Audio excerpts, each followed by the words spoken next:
Hello everybody and welcome to another video. So in this video we're going to be looking at potential book series that Henry Cavill and his team could adapt for the new Amazon Warhammer / TV show. Some pretty good picks.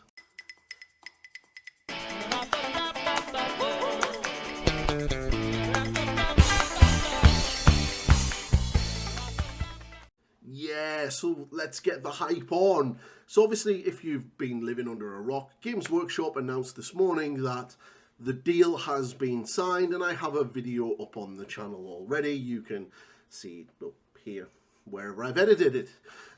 It's really, really cool. So yeah, the news is out. It's been done. They're now into the process of writing scripts, storyboarding, and all of that cool stuff. But we're going to have to wait at least 2 to 3 years before we actually see anything on screen. So that doesn't stop us from doing videos like this and building up some hype. So what I'm going to do is I've picked 5 book series that I think would be perfect for them to adapt to the screen. And it's really cool. So what I'm going to do is I'm going to start off with the first one. So yes, the first one, we're going in with something really hard, something really hard hitting and gripping, and that is the Night Lords Omnibus. Now, the Night Lords book is probably one of the best series of 40k novels I have ever read. It is absolutely amazing. Aaron Dembski-Baldwin absolutely nails this to a T. And if anyone hasn't read it, you really should read it. It is an amazing story about a group of Chaos Space Marines essentially fighting to survive. And it spans over 3 books, and I think there's a noveler as well, but in the omnibus you get added into it. And essentially it follows a squad of, or the remnants of a squad of Chaos Space Marines from the Night Lords Legion, and it is really brutal, and the combat is really, really well done. I know myself, I've been a veteran, was very much surprised at how well Aaron portrays firefights and everything else, and the flow and the movement of the fights is really well done. And I know a lot of people in the veteran community who are Warhammer fans praised Aaron for the way he did this. And I think the book itself would be perfect for Henry to portray, and that's why I've picked it as my number, as the first one now.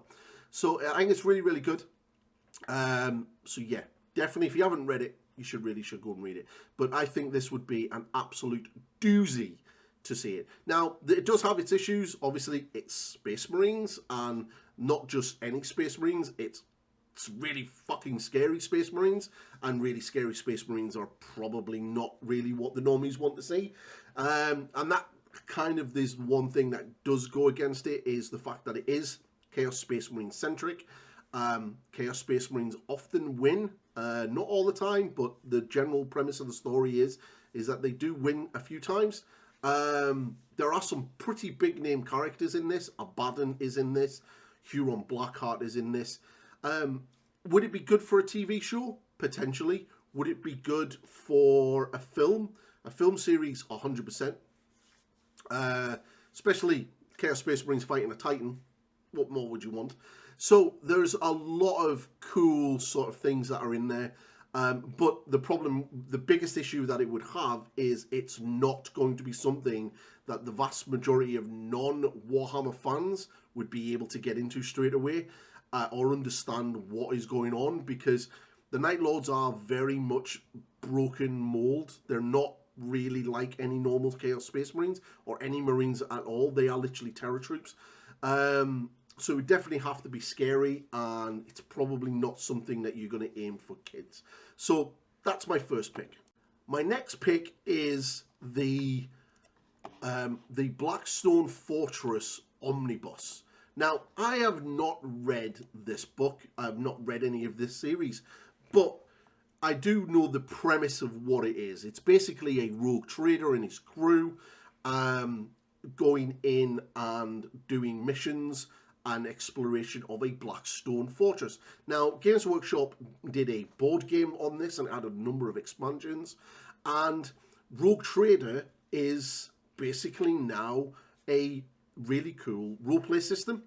I'm not too sure who makes it, but there is a roleplay system out there, and it's just moved on to computers. It's on PC and PS5 and stuff like that, and it's got rave reviews. It's supposed to be really, really, really good.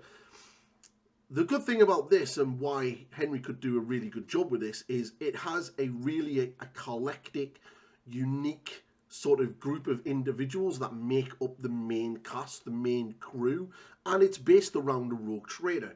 So you've got a lot of offshoots with this. You've got a lot of way of sort of visiting different aspects of Warhammer 40k, because let's be fair, it's probably going to be Warhammer 40k. With this sort of premise, you know, it's not a guard regiment, it's not Space Marines, but you can have the guard regiments in there, you can have the Space Marines in there, and you're going to be able to have a character that's going to be able to move around the universe of Warhammer 40k in a really, really cool way. So yeah, I'm going to be picking up this book myself to have a good read, because while researching for this video, I was like, ooh, that would be really, really cool. So yeah, I think this one would be a really, really good one, and I think they could really pull this one off, because it kind of appeals to the Warhammer fans, and it kind of gives the normies something that they're able to get into, and it kind of gives them a gateway into Warhammer 40k, before we beat them to death with Space Marines and the Horus Heresy. So next up is probably one of the coolest series that Games Workshop have done, and that is the Ultramarines series of books. Yes, I had to put the Ultramarines in here. Uriel Ventress is probably one of the best characters that have been written, and I have loved this series of books since I first got my hands on it, and was always annoyed that Ventress was never mentioned in the Codex when it comes to the Fourth Company. I think this ticks every box that Games Workshop likes. You know, it's Ultramarines, it's Space Marines, they're heroic, they're iconic. Uriel Ventress is really cool, and the series of books are really quite cool. I mean, you start off with him becoming a captain. You could even start off with the first episode of him being a veteran sergeant and essentially losing his captain and becoming promoted, and that fight on the bridge would be an amazing opening scene. You could then follow him as he's on his first mission as captain of the Fourth Company, fighting the Necrons and everything else, and you get that. In the second book, you have him fighting the Tyranids, which would be amazing. And then obviously he breaking the rules and basically being thrown out of the chapter, and being on his death oath mission in the Eye of the Terror against the Iron Warriors. And then you've got his arc of redemption as he slowly climbs back up. And you can even bring in the Primera Space Marines at the very end with Uriel crossing the Rubicon. It has everything, and he fights a lot of different type of enemies. You've got Tau, you've got Chaos, you've got Necrons, you've got Tyranids. You have a lot of hosts of different type of characters that support it. It spans a lot of Warhammer 40k lore, and it's kind of really good. Now, it is pretty big, and I would have probably imagined that the TV show would fit this better than a film, because there is essentially 6 books to cover.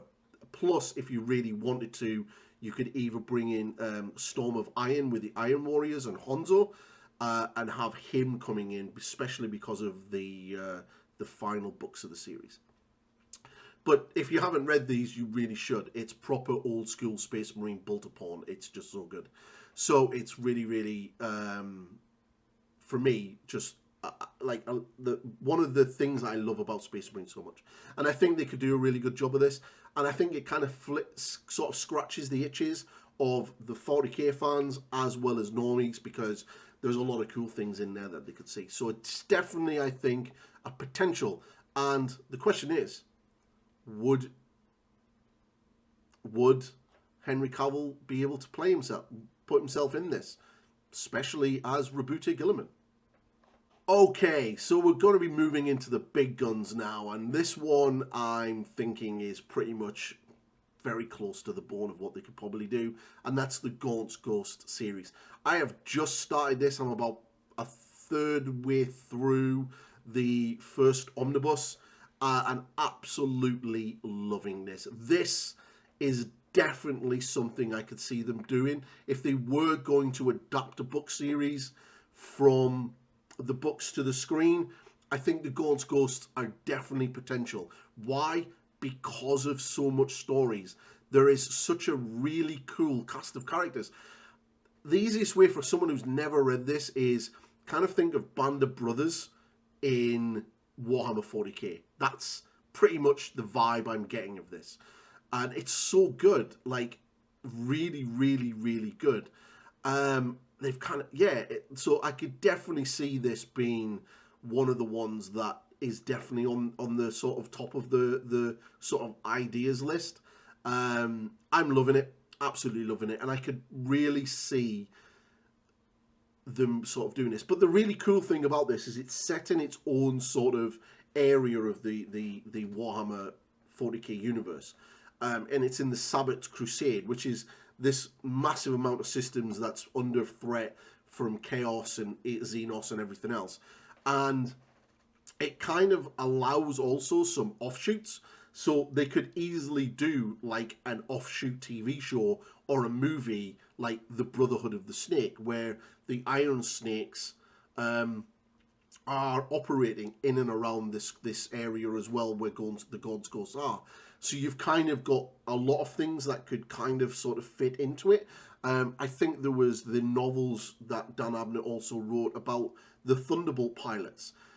So that's essential offshoot. You've got the Titans novel that is essentially another offshoot. So there's a lot of cool things that they could do, break off this for like different TV shows, but still tie into the main one, which would obviously be Ganons Ghosts.